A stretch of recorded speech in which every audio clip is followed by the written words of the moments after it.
Hello and welcome to Yadna investment academy. मेरा नाम है शैनिक भंडारी और आज की इस वीडियो में हम एक नई सीरीज शुरू करने जा रहे हैं। जनरली हमने मार्केट्स में देखते हैं कि जो भी हमें डेटा मिलता है वो बहुत ही लैगिंग डेटा होता है। सबसे बड़ा source of information for us is the financials of the company. लेकिन ये जो भी डेटा होता है, जो फाइनेंशियल्स होते हैं, वो कहीं ना कहीं लास्ट क्वार्टर में क्या हुआ, लास्ट मंथ्स में क्या हुआ या लास्ट ईयर में क्या हुआ उसे बताता है। But the market is very forward looking, right? So in that case we have to look for indicators और numbers that are forward looking, जो हमें आगे क्या हो सकता है, आगे कौन से सेक्टर्स बढ़ रहे हैं, ओवरऑल इकोनॉमी का परफॉर्मेंस कैसा है, ये सारी चीज़ें हमें बताएगा। ऐसे ही लीडिंग इंडिकेटर्स के बारे में एक नया सीरीज़ हमने चालू किया है, जिसमें हम लास्ट वीक में होने वाले सारे जो भी लीडिंग इंडिकेटर्स यहाँ पे हमें मिल रहे हैं, जो भी डेटा बैक चीज़ें हमें मिल रही है, उसका एक कंपाइलेशन हम आपके सामने प्रेजेंट करेंगे। तो चलिए शुरू करते हैं। तो सबसे पहले हम इन्फ्लेशन के बारे में बात करेंगे। लास्ट 7th मंथ में पहली बार ऐसा हुआ है कि इंडिया का जो इन्फ्लेशन नंबर है वो आरबीआई के टारगेटेड रेंज के नीचे आया है। उनका RBI has set a limit of 4%। उनका टारगेट इन्फ्लेशन का जो लिमिट है वो 4% का है। एंड फरवरी मंथ में ये जो नंबर आया है दैट इज रजिस्टर्ड एट 3.6%। लेकिन despite remaining stable for quite a few months, जो हमारा कोर इन्फ्लेशन का नंबर है that has increase to 3.95%। 30 basis points का कोर इन्फ्लेशन में इंक्रीज देखने को मिला है, but this is still again below 4% level. अगर हम कोर इन्फ्लेशन की बात करें, ये और कुछ सेगमेंट्स को अगर एक्सक्लूड कर दे, जैसे कि गोल्ड और रिटेल फ्यूल को अगर हम एक्सक्लूड कर देते हैं, तो actual core inflation has increase by just 10 basis points in February. ये जो नंबर है ये काफ़ी कंफर्टेबल लग रहा है and this is very important number from the rate cut perspective. RBI का जो मीट होने वाला है 8-9 अप्रैल को, वहाँ पे एक और रेट कट की पॉसिबिलिटी बढ़ती हुई नज़र आ रही है। हमने देखा कि 6.5 से 6.25% पे ऑलरेडी हमारे रेपो रेट्स आ चुके हैं एंड एक और रेट कट यहाँ पे हो सकता है। ऐसे इंडिकेशंस हमारे इन्फ्लेशन नंबर से निकल के आ रहे हैं। Next is the mutual fund inflows. Mutual fund inflows has dipped in February. जो टोटल इनफ्लो रहा है, net equity inflow, that has reach to 292 billion rupees. ये अप्रैल, लास्ट ईयर का जो अप्रैल मंथ है वहाँ से ये सबसे लोएस्ट नंबर रहा है फॉर द नेट इनफ्लोज। इसके साथ साथ जो इक्विटी स्कीम्स की बात करें अगर हम, जो नंबर ऑफ फोलियोज में इंक्रीज है वो 1.8 मिलियन का इंक्रीज हुआ है।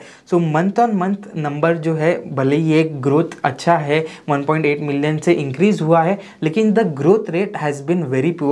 अगर हम लास्ट 15 मंथ्स में देखें तो ये सबसे लोएस्ट एडिशन रेट है in the number of folios. अगर हम एसआईपी फ्लोज के बारे में बात करें तो जो 3 मंथ से जो यहाँ पे एसआईपी फ्लोज है वो मॉडरेट होते हुए नज़र आ रहे हैं। SIP closure rate again more than 100% है, यानी कि new SIPs that are being open and existing SIPs that are being close. तो एग्जिस्टिंग एसआईपी जो क्लोज हुई है वो ज़्यादा हो रही है as compared to new SIPs that are being created. Market जो है वो लास्ट कुछ महीनों से काफ़ी वोलेटाइल है एंड जो those people, those money that has been entered recently in the market, जिन्होंने अभी तक के मार्केट के साइकिल्स नहीं देखे हैं, वो सारे फ्लोज जो है वो बंद होते हुए नज़र आ रहे हैं। This was about macro numbers. अभी हम बात करेंगे सेक्टोरल नंबर्स के बारे में। सबसे पहले एविएशन सेक्टर के बारे में बात करेंगे। डोमेस्टिक एविएशन सेक्टर में जो ग्रोथ आई है नंबर ऑफ फ्लाइट्स की, वो काफ़ी स्ट्रॉन्ग दिख रही है। जनवरी मंथ का डेटा यहाँ पे रिलीज हुआ है एंड जनवरी में डबल डिजिट ग्रोथ देखने को मिली है in the number of flights that have taken.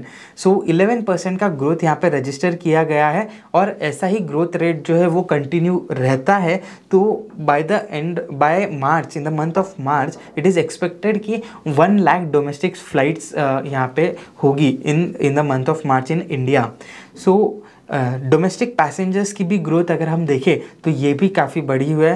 Again double digit growth, 10% का ग्रोथ यहाँ पे इस नंबर में देखने को मिल रहा है।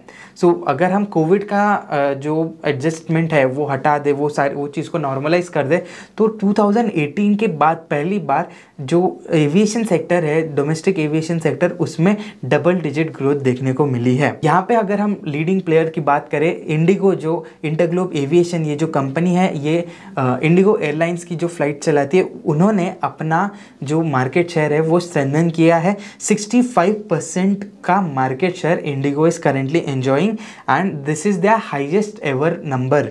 अगर हम एयर इंडिया की बात करें, जो सेकेंड लार्जेस्ट प्लेयर है, दैट हैज़ उनका जो मार्केट शेयर है वो कंटिन्यूसली गिरता हुआ नज़र आ रहा है, specially after the merger with Vistara.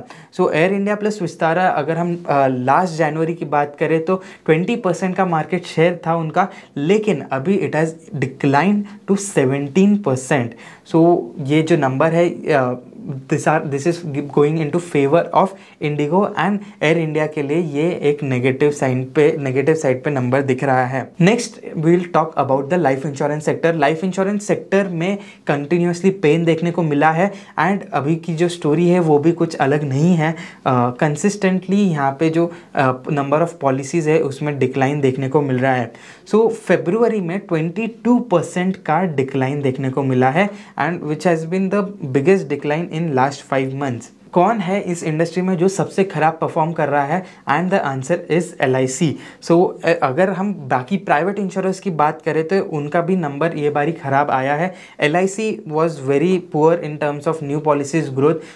Last कुछ महीनों में तो काफ़ी ज़्यादा नेगेटिव नंबर्स LIC ने रिपोर्ट किए हैं, लेकिन अभी तो प्राइवेट इंश्योरेंस के पास भी इस चीज़ का कोई जवाब नहीं है, because their growth has also slowed down. -5% का ग्रोथ प्राइवेट इंश्योरेंस ने उनकी LIC issue number of policies में देखा है। अगर ऐसा ही ग्रोथ रेट चलता रहा, सो FY25 would be the worst year for the life insurance sector in the last 7-8 financial years. So FY18 से भी FY18 के बाद ये सबसे पुअर नंबर रहेगा, ऐसा माना जा रहा है for this whole financial year FY25। Telecom sector के बारे में बात करेंगे दोस्तों। सो जो टेलीकॉम सेक्टर है ये जुलाई से काफ़ी अंडर परफॉर्म करता हुआ नज़र आ रहा था in terms of subscriber growth. So जब जुलाई में overall broad based tariff increase देखने को मिला in the industry, all major players, Jio, Airtel and Vodafone Idea, all three have increase their tariffs since July 2024। तो उसके बाद से काफ़ी सारे यूजर्स जो है वो अपने सिम बंद करते हुए देखने को मिला था। सो कंसिस्टेंटली सब्सक्राइबर डीग्रोथ हो रहा था in the industry. So generally those people those who were carrying multiple SIMs, तो उन्होंने अपने सिम्स को यहाँ पे बंद करना चालू कर दिया। And now after 6 months of transition phase, finally एक पॉजिटिव नॉर्मलसी यहाँ पे देखने को मिली है, एक सब्सक्राइबर ग्रोथ यहाँ पे देखने को मिला है। एयरटेल और जियो ये दोनों ही प्लेयर्स ने यहाँ पे सब्सक्राइबर गेन किए हैं, वेराज वोडाफोन एंड BSNL इन दोनों ही प्लेयर्स ने दिसंबर मंथ में अपने सब्सक्राइबर्स लूज़ किए हैं। अगर हम क्यूमुलेटिव डेटा की बात करें from July to December, so rural segment में सबसे ज़्यादा सब्सक्राइबर लॉस देखने को मिला। Almost 1.2 crore users in the rural segment have surrendered their SIM. So ये क्यों हुआ? बिकॉज रूरल सेगमेंट ज़्यादा प्राइस सेंसिटिव होता है and that is why more and more जो सब्सक्राइबर लॉस है that is towards the rural segment. So overall rural subscriber base का 2% subscriber loss यहाँ पे रजिस्टर किया गया है in the last 6 months from July to December 2024। अगर urban number की बात करें तो अराउंड 7.9 मिलियन का यहाँ पे सब्सक्राइबर लॉस हुआ है, which was around 1% of the total subscriber base. So लगभग 2 करोड़ सब्सक्राइबर्स अभी भी नेट में डिक्लाइन हुए इन दिस इंडस्ट्री। हाउएवर अभी नॉर्मलसी देखने को मिल रही है, दिसंबर का नंबर काफ़ी अच्छा आया है एंड अगर ऐसा ही मोमेंटम रहा, वापस कंटिन्यूड ग्रोथ आती है, तो telecom players for example Reliance Jio and Bharti Airtel, so उन्हें टैरिफ हाइक का भी भी बेनिफिट मिलेगा। एंड अगर सब्सक्राइबर लॉस अगर वो कर्टेल कर पाते हैं तो again this would be a beneficial scenario for the industry. So this is it for today. I hope आपको आज का ये डेटा बैक्ड वीडियो काफ़ी पसंद आया होगा। तो आपके व्यूज़ कमेंट्स में बताएं, इस वीडियो को ज़्यादा से ज़्यादा लोगों के साथ शेयर कीजिए एंड इस वीडियो को लाइक करना भी मत भूलिएगा। और ऐसे ही और data backed and fundamental analysis के लिए बने रहिए यज्ञा इन्वेस्टमेंट एकेडमी के साथ। Thank you.